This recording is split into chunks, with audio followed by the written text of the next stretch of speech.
ایسا نہ کرو۔ تم سے پہلے میں گہرائی کو کتابوں میں تلاش کر رہا تھا، اب ان کتابوں سے شرمندہ ہوں۔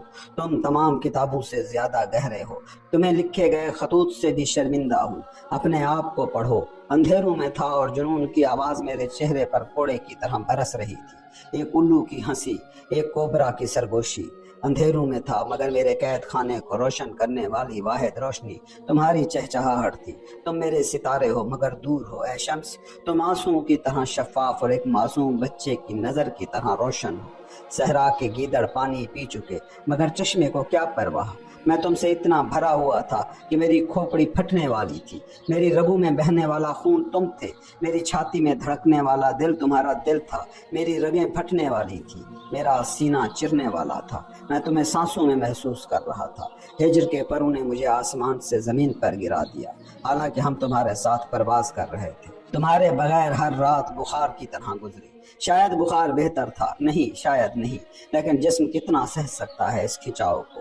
میں عشق کا مقروض ہوں، میں اس بخار میں پگھلنا چاہتا ہوں، اس آگ میں جل کر راکھ ہونا چاہتا ہوں، روشنی بننا چاہتا ہوں، ایک داستان بننا چاہتا ہوں۔ میں تم ہوں اور تم میں ہو، ہم ایک ہی خوشبو، ایک ہی جوش، ایک ہی تکلیف جیتے ہیں۔ جنت میں داخلے کا دروازہ عرفات سے گزرتا ہے۔ مریم نے عیسیٰ کے زخمی قدموں کو اپنے آنسوؤں سے دھویا اور اپنے بالوں سے پونچھا، کاش میں بھی تمہارے سفر سے تکے ہوئے قدموں کو دھونے والا بنوں۔ اے میرے تاج، اے میرے شمس، تمہاری جدائی میں صلاح الدین زرکوب کے آنسو بھی میرے اندر کی آگ کو بجھا نہیں سکتے۔ بس تم، صرف تم، آہ کاش تم آ جاتے، میں کسی دیوانے کی طرح سڑکوں پر نکل جاؤں، گر گراؤں، روؤں، آسمان کی بلندیوں پر فریاد کروں، تمہارے لیے پہاڑوں کی چوٹیوں سے اسنام اکٹھے کروں، تمہارے لیے کھائیوں میں گر جاؤں، اپنے دل کی تڑپ کو فصیل بہ فصیل بیان کروں اور بلک بلک کر روؤں، اتنا روؤں کہ میری ہڈیوں سے بھی نالا نکلے۔ کہوں کہ میرا غرور میرے لیے قید خانہ بن چکا ہے، کہوں کہ میرے الفاظ ختم ہو چکے ہیں، کہوں کہ میری آنکھوں میں تمہارے راستے میں برستی بارش امید کے قطرے بن کر برس رہی ہے، پھر بھی نہیں آؤ گے۔ میرے شمس، میں اس داستان کے کس موڑ پر کھڑا ہوں نہیں جانتا، کبھی اٹھتا ہوں کبھی گرتا ہوں، مردہ شاعری کے ساتھ لیٹتا ہوں اور کانپتا ہوں، نہیں جانتا کیا اس اندھے خواب کی کوئی انتہا بھی ہے۔ اے شمس، کون سا لفظ تھا جس نے تمہارے نازک دل کو آزردہ کیا؟ کون سی بد نظر تھی جس نے تمہاری شب سی سیاہ آنکھوں کو زخمی کیا کہ تم اچانک نامعلوم دیاروں کی طرف کھچ گئے؟ تم چلے گئے مگر جانتے ہو تمہارا یہ دوست دیوانہ وار تمہیں ڈھونڈ رہا ہے۔ آؤ اے شمس، سینہ میں بے ہوش ہونے والے موسیٰ کے عشق کا واسطہ، قدس میں خون کے آنسو بہانے والے عیسیٰ کے خاطر، مدینے میں امتی امتی کہہ کر فریاد کرنے والے محمد کے نور کے واسطے لوٹ آؤ شمس، اب تو کونیا بھی عشق کی خوشبو سے محروم ہو چکا ہے۔ شمس، تمہارا مولانا۔ میں نے خط پڑھا، کھڑکی سے آسمان کی طرف نظر کی، فلک سے ایک پتھر گرا، میرے آنکھ سے ایک آنسو سینے میں ٹپک پڑا، کھڑکی کے کنارے بیٹھا سوچوں میں گم، مولانا سے دل میں یہ کہہ رہا تھا، یہ الفاظ جیسے بوسے ہیں، کیا تم نے انہیں اپنے لبوں سے لکھا تھا اے مبارک انسان؟ یہ الفاظ جیسے دہکتے انگارے ہیں، کیا تم نے انہیں اپنے دل کی آگ سے بھرا تھا اے عاشق انسان؟ میں ان الفاظ کو اپنی ہتھیلیوں میں لیتا ہوں، سہلاتا ہوں، کچھ ہیرے کی مانند سخت ہیں، چبھتے ہیں، زخمی کرتے ہیں، کچھ مخمل جیسے نرم ہیں، آنسوؤں کی مانند گرم ہیں۔ میں اپنے تمام دردوں کو مقدس مان لیتا ہوں مگر پھر بھی جواب دینے کا ارادہ نہیں رکھتا۔ صبر کرنے والے کے لیے صبر سے بہتر کوئی جواب نہیں ہو سکتا تھا۔ چند ہفتے بعد تیسرا خط بھی آ گیا۔ اگر گلاب شمس کے نام پر نہیں کھلتے تو پھر میں ان کی خوشبوؤں کا کیا کروں؟ جو رات ہجر کی تڑپ سے نہ روئے اس کی تاریکی کا کیا کروں؟ جو دسترخوان شمس کے بغیر سجا ہو اس کے کھانے کا کیا کروں؟ جو درد مجھے نہ جلائے اس کا کیا کروں؟ جو آنکھیں میرے لیے اشک نہ برسائیں ان آنکھوں کا کیا کروں؟ جو یار میری تاریکی میں شمس نہ بنے اس کا کیا کروں؟ جو دوست اپنی جان میرے راستے میں نہ بچھائے اس کا کیا کروں؟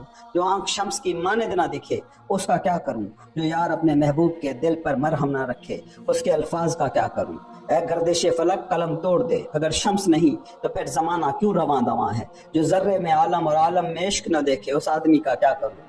ہجر کو قبول کرنا، ہر تسلی کا لفظ میرے کانوں میں خیانت لگتا ہے۔ عجیب بات یہ ہے کہ کل جو لوگ تمہیں برا بھلا کہتے تھے آج وہی تمہارے بغیر افسردہ مولانا کو تسلی دینے آتے ہیں۔ ہر دلاسا میرے لیے خیانت جیسا ہے، میری انگلیاں شعلوں کی مانند جل رہی ہیں، مجھے ڈر ہے کہ یہ کاغذ نہ جل جائے، یہ خط نہ راکھ ہو جائے۔ جہنم سے بھی سخت ہے تمہیں پانے کے لیے تم سے دور ہونا۔ 40 سال سے تمہارا منتظر تھا، دیر سے پایا تھا، اب تم نہیں ہو اور نہ جانے کتنے مزید سال نہیں ہوگے مجھے انتظار کرنا ہوگا۔ صحرا کی ریت کے ذروں کی طرح پیاسا ہوں، آؤ جیسے بہار میں بارش آتی ہے۔ یاد ہے جب تم نے ہماری خانقاہ کے صحن میں ایک بڑا تانبے کا پتھر رکھا تھا کہ جب بہار کی بارشیں برسیں تو اس میں جمع ہوں اور ہم برکت والی بارش سے روزہ افطار کریں، تو کیا میرے دل کی بہار کی بارش سے سیراب ہونے والا گلاب کبھی نہیں کھلے گا؟ یہ الفاظ اب بھی تمہارے کانوں میں تازہ ہیں، یہ جملے ستاروں کی مانند چمکتے ہیں، تمہاری مسکراہٹ میری آنکھوں کے سامنے آتی ہے، غزل کی مانند حسین، صبح کی پہلی کرنوں جیسی چمکدار۔ ہم وہ دو روحیں ہیں جو ایک دوسرے میں گھلتی جڑتی اور لامحدود ہوتی جا رہی ہیں۔ آؤ شمس، تمہارے قلم دف کا ساز ہوں، بازو رباب بنے، سانس نئے کی صورت ہو اور وصال کی بشارت دے کر آؤ۔ کیسا چشمہ ہو تم شمس، جتنا پیتا ہوں اتنا پیاس بڑھتی ہے، کیسی آتش ہو تم اے شمس، جتنا جلتا ہوں اتنا سکون پاتا ہوں۔ تم بظاہر گوشت پوش کے انسان ہو مگر تمہارے دل میں ساری انسانیت سما گئی ہے۔ اگر میں تمہارا چہرہ نہ دیکھ سکا تو فرض کر لو میں نے سینکڑوں جہان دیکھ لیے تو کیا فرق پڑے گا؟ تمہاری خوبصورتی کا حال کس سے پوچھوں؟ مان لو میں سب سے پوچھ لوں مگر کون ہے جو تمہاری حقیقت بیان کر دے گا؟ تم سے ملے بغیر اگر میں جنت میں بھی ہمیشہ رہوں، پورے میرا نصیب بنے، بادشاہت میرے قدموں میں ہو، تو فائدہ کیا ان سب کا؟ جب ہجر کا بادل تمہارے محروف چہرے کو چھپا لے تو مان لو وہی بادل میرے سر پر جواہرات برسا دے تو بھی مجھے کیا حاصل؟ یہ دنیا جو ایک فریب کار جادوگرنی ہے، اگر اپنے تمام تخت، تمام دولتیں، تمام خزانے مجھے دے دے تو کیا فرق پڑے گا؟ تمہارے عشق کے سبب ساری دنیا مجھے برا کہے تو مجھے پرواہ نہیں۔ اگر حقیقت پر سینکڑوں جھوٹ باندھے جائیں تو ان کی کوئی حیثیت نہیں۔ عشق میری خاموشی تھی، عشق میرا الاؤ تھا، عشق میرا زخم تھا، عشق میری مات تھی، عشق میرا اعتراف تھا، عشق میری تاب تھی، میری ہستی اور میری نیستی، میرا زخم، میرا مرہم جسے میں نے کبھی نہیں پایا مگر ہمیشہ کھویا۔ ہاں یہی عشق تھا، میں نے تمہیں یاد کیا اے شمس، یاد کیا۔ آ جاؤ، اللہ کے واسطے آ جاؤ۔ اب میں جان چکا ہوں کہ عشق انسان کو سنوارتا ہے، بالغ کرتا ہے۔ کسی نے مجھے نہیں سکھایا کہ عشق بے غرض ہوتا ہے، کہ صرف عاشق ہی اس کے درد میں جلتا ہے اور محبوب کو اس کی خبر تک نہیں ہوتی۔ شکر ہے تمہارا، تم نے مجھے وہ سکھایا جو زندگی نے نہ سکھایا تھا، تم نے مجھے وہ محسوس کرایا جو کسی نے نہیں کرایا، تمہارے لیے وہ کر گزرا جو کسی کے لیے نہ کر سکتا تھا۔ کیا میں پشیمان ہوں؟ نہیں نہیں، کبھی نہیں۔ یہ عشق میں نے اپنی لافانی حقیقت میں محفوظ کر لیا۔ میرے بڑھاپے کے آخری زینوں پر تم نے مجھے یہ عشق بخشا، تمہیں چاہنے کی اجازت دی، اس کا شکر گزار ہوں۔ یہ آخری خط دل میں تیز خنجر کی طرح پیوست ہو گیا۔ جواب لکھوں یا نہ لکھوں اسی تذبذب میں رہا۔ ایک طرف ہجر کی جلن، دوسری طرف مولانا کے لیے قربانی۔ عشق کی خاطر، عشق کے نام پر، عشق کے واسطے مجھے لوٹنا تھا، لیکن ایک شرط پر۔ کیا وہ وہی لفظ لکھ سکتا تھا جو مجھے لوٹنے پر مجبور کر دے؟ یہ جاننے کے لیے میں نے جواب میں لکھا، اگر تم واقعی عشق والے ہو تو شکایت کے جاہل نہ بنو۔ تم اپنے خط میں لکھتے ہو کہ تم نے مجھے یاد کیا، کیا صرف اتنا ہی؟ کیا تمہارے جلتے دل نے محض ایک یاد کیا ہی لکھا؟ سمجھو مولانا، رو مولانا، یہ جدائی ایک سبق تھی سمجھنے والوں کے لیے، یہ غم رونے کی ایک وجہ تھی۔ نادان مت بنو، آئے گا ایک آشیاں جو تمہارے آنسو پہنچ دے گا۔ مت رو میرے مولانا، بے غرض محبت کو جینا لازم تھا۔ کسی سے محبت کرنے، کسی پر دیوانہ وار فریفتہ ہونے کا حسن خزاں کا موسم ہے۔ مجھے نہیں معلوم کہ زندگی میں کیا کچھ چھوٹ جائے گا، یا میں جلد آ گیا یا تم بہت دیر کر چکے ہو وصال کے لیے۔ مجھ سے دیوانہ وار ہنسی کی امید نہ رکھو، میں اپنی تکالیف میں خوش ہوں۔ خوشی سنجیدہ ہوتی ہے، چہرے پر تیور لیے ہوئے۔ عشق کی آندھی میں ہم دونوں گرفتار ہیں، یہ ہمیں کہاں لے جائے گی کون جانے۔ ہمارا فراق کبھی صدیوں جتنا طویل، کبھی خواب جتنا مختصر۔ وصال کی گھڑی کو صدی سے لمحے میں بدل دینا تمہارے لکھے ہوئے ایک لفظ پر منحصر ہے۔ مجھے ایسا لفظ لکھو کہ میں بےتاب ہو سکوں، شام سے پرواز کروں اور پونیا پہنچوں۔ مجھے خاک میں ملا دو، مجھ سے پروانہ بنا دو، مگر ایک لفظ لکھو، ایسا لفظ جو لغتوں میں نہ ہو، ایسا جو کسی نے کسی سے کہا نہ ہو، ایسا جو جہنم کو بجھا دے۔ لکھو کہ میں آ جاؤں، تمہارے قدموں میں گر جاؤں، تمہاری خاک بنوں۔ شمس۔ بعد میں معلوم ہوا کہ جب میرا خط مولانا کے ہاتھ لگا تو وہ عید کے دن کی طرح خوش ہو گئے۔ میرے الفاظ جیسے خط سے اڑ کر آسمان پر چلے گئے، یا شاید ان کے دل پر جا بیٹھے۔ یہ الفاظ ان کے لیے نغمہ بن گئے۔ پھر دنیا کے سارے عطر پھیکے پڑ گئے، ساری شاعری بے رنگ ہو گئی، تمام ساز بے سرے لگنے لگے مولانا کے آگے۔ خط کو پڑھ کر وہ وجد میں آ گئے۔ بڑے درویشوں، بڑے ولیوں، بڑی عظیم روحوں کی پرواز جہاں ہوتی ہے وہیں پہنچ گئے اور کہنے لگے، مجھے خود پر شرم آتی ہے، میں مٹی ہوں تو عرش، میں جسم ہوں تو دل، میں آگ ہوں تو روشنی۔